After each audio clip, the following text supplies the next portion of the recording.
Alright guys, you have a little groove right in here that this ejector pops into place after you drop it into your action and then drop it in the floor. Alright, you'll slide that into place, and when it's in place, if you can see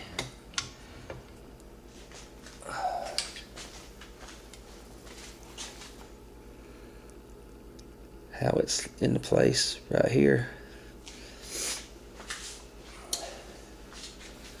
and with that in place, alright, with our ejector in place, you can now take the bolt and slide it in from the rear.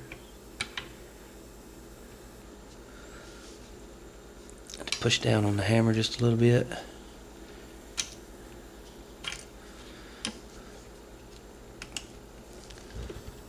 You might have to push in with your finger a little bit just to get it started. Then your bolt will be in place about halfway. And then you can put in your lever. Alright, with your gun turned up and the bolt partially open, you can slide your lever into place, and as it goes forward,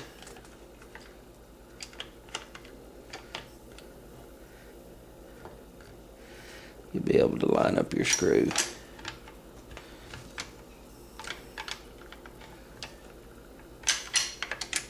Like so. Got everything into place. Get the screw, which I thought I already had it out. Let me see what I did with it. Then you have your lever screw that goes right through. Sometimes you'll have to open it up.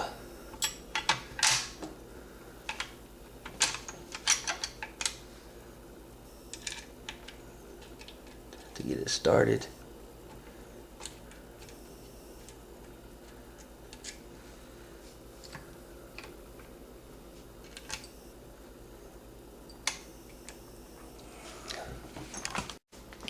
Alright, once you got your screw into place, you can just tighten it down.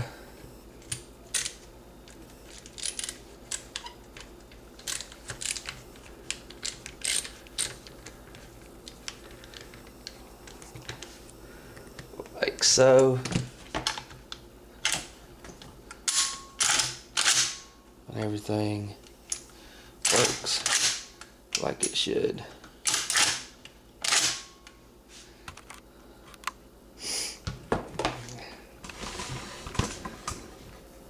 As you can see, we can put it on half cock, safe, all the way back, and it'll fire. So all that's working well. Now the only thing else we have to put on is our front sight. Alright, for the front sight, you just have a front sight and 2 screws. It's pretty self-explanatory. You just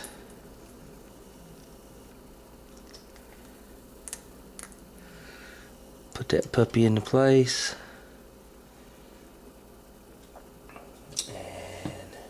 Find my screwdriver amongst all this mess.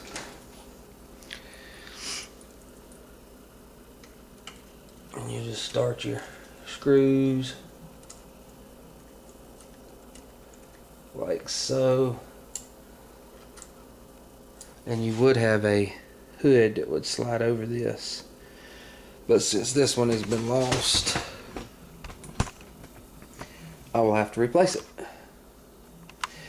We'll just torque those down.